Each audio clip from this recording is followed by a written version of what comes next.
বাংলাদেশের আসন্ন জাতীয় নির্বাচনকে ঘিরে রাজনৈতিক মাঠে তৈরি হয়েছে নতুন হিসাব নিকাশ। দেড় শতকেরও বেশি সময়ের মধ্যে এটি হতে পারে দেশের সবচেয়ে প্রতিদ্বন্দ্বিতাপূর্ণ নির্বাচন। আন্তর্জাতিক সংবাদ মাধ্যম রয়টার্স জানাচ্ছে, সাবেক প্রধানমন্ত্রী শেখ হাসিনার ক্ষমতাচ্যুতির পর দেশের রাজনৈতিক বাস্তবতা পুরোপুরি বদলে গেছে।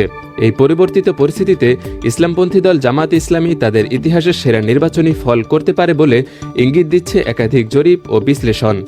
বিশ্লেষকদের মতে এবারে নির্বাচনের মূল লড়াই হবে বিএনপি ও জামাতের নেতৃত্বাধীন জোটের মধ্যে।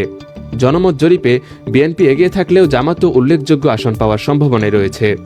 মজার বিষয় হল, ভোটারদের জামাতের প্রতি আগ্রহের মূল কারণ ধর্মীয় নয়। সাম্প্রতিক জরিপে দেখা গেছে ভোটারদের প্রধান উদ্বেগ দুর্নীতি ও মূল্যস্ফীতি। আর এক্ষেত্রে জামাতের তুলনামূলক পরিষ্কার ভাবমূর্তি তাদের পক্ষে কাজ করছে। এই নির্বাচনে গেম চেঞ্জার হতে পারে তরুণ প্রজন্ম।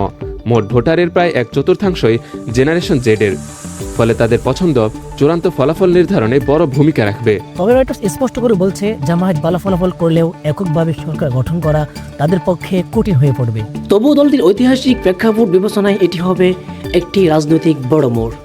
সব মিলিয়ে এবারের নির্বাচন বাংলাদেশের রাজনীতিতে একটি নতুন অধ্যায়ের সূচনা করতে পারে।